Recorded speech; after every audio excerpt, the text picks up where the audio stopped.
Nyarlathotep, the crawling chaos. I am the last. I will tell the audient void. I do not recall distinctly when it began, but it was months ago. The general tension was horrible. To a season of political and social upheaval was added a strange and brooding apprehension of hideous physical danger. A danger widespread and all-embracing, such a danger as may be imagined only in the most terrible phantasms of the night. I recall that the people went about with pale and worried faces, and whispered warnings and prophecies which no one dared consciously repeat or acknowledge to himself that he had heard. A sense of monstrous guilt was upon the land, and out of the abysses between the stars swept chill currents that made men shiver in dark and lonely places. There was a demonic alteration in the sequence of the seasons. The autumn heat lingered fearsomely, and everyone felt that the world and perhaps the universe had passed from the control of known gods or forces to that of gods or forces which were unknown. And it was then that Nyarlathotep came out of Egypt. Who he was, none could tell, but he was of the old native blood and looked like a pharaoh. The Fellahin knelt when they saw him, yet could not say why. He said he had risen up out of the blackness of 27 centuries, and that he had heard messages from places not on this planet. Into the lands of civilization came Nyarlathotep, swarthy, slender, and sinister, always buying strange instruments of glass and metal, and combining them into instruments yet stranger. He spoke much of the sciences, of electricity and psychology, and gave exhibitions of power which sent his spectators away speechless, yet which swelled his fame to exceeding magnitude. Men advised one another to see Nyarlathotep, and shuddered. And when Nyarlathotep went, rest vanished. The small hours were rent with the screams of nightmare. Never before had the screams of nightmare been such a public problem. Now the wise men almost wished they could forbid sleep in the small hours, that the shrieks of cities might less horribly disturb the pale, pitying moon as it glimmered on green waters gliding under bridges and old steeples crumbling against a sickly sky. I remember when Nyarlathotep came to my city, the great, the old, the terrible city of unnumbered crimes. My friend had told me of him, and of the impelling fascination and allurement of his revelations, and I burned with eagerness to explore his uttermost mysteries. My friend said they were horrible and impressive beyond my most fevered imaginings, and what was thrown on a screen in the darkened room prophesied things none but Nyarlathotep dared prophesy.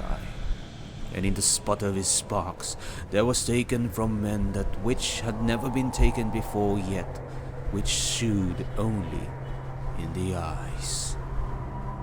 And I heard it hinted abroad that those who knew Nyarlathotep looked on sights which others saw not. It was in the hot autumn that I went through the night with the restless crowds to see Nyarlathotep. Through the stifling night and up the endless stairs into the choking room, and shadowed on a screen, I saw hooded forms amidst ruins, and yellow, evil faces peering from behind fallen monuments. And I saw the world battling against blackness, against the waves of destruction from ultimate space, whirling, churning, struggling around the dimming, cooling sun. Then the sparks played amazingly around the heads of the spectators, and hair stood up on end, whilst shadows, more grotesque than I can tell, came out and squatted on the heads. And when I, who was colder and more scientific than the rest, mumbled a trembling protest about imposture and static electricity, Nyarlathotep drove us all out, down the dizzy stairs into the damp, hot, deserted midnight streets. I screamed aloud that I was not afraid, that I never could be afraid, and others screamed with me for solace.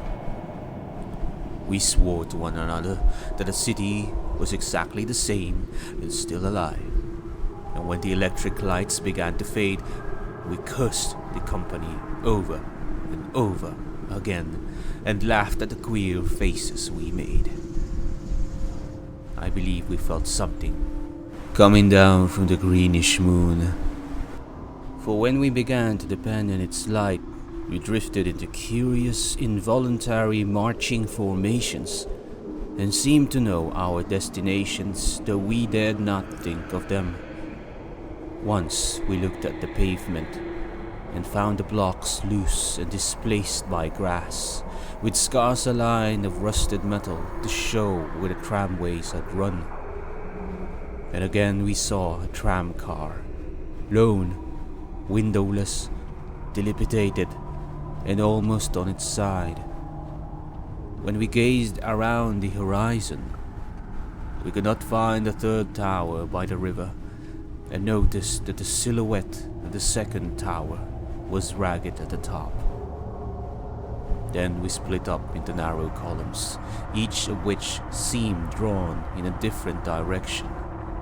One disappeared in a narrow valley to the left, leaving only the echo of a shocking moan. Another filed down a weed-choked subway entrance, howling with a laughter that was mad. My own column was sucked toward the open country, and presently I felt the chill which was not of the hot autumn. Or as we stalked out on the dark moor, we beheld around us the hellish moon glitter of evil snows. Trackless, inexplicable snows, swept asunder in one direction only, where lay a gulf of all the blacker for its glittering walls. The column seemed very thin indeed, as it plodded dreamily into the gulf. I lingered behind, for the black rift in the green-litten snow was frightful, and I thought I had heard the reverberations of a disquieting wail as my companions vanished. But my power to linger was slight, as if beckoned by those who had gone before. I have floated between the titanic snowdrifts, quivering and afraid, into the sightless vortex of the unimaginable. Screamingly sentient, dumbly delirious, only the gods that were can tell.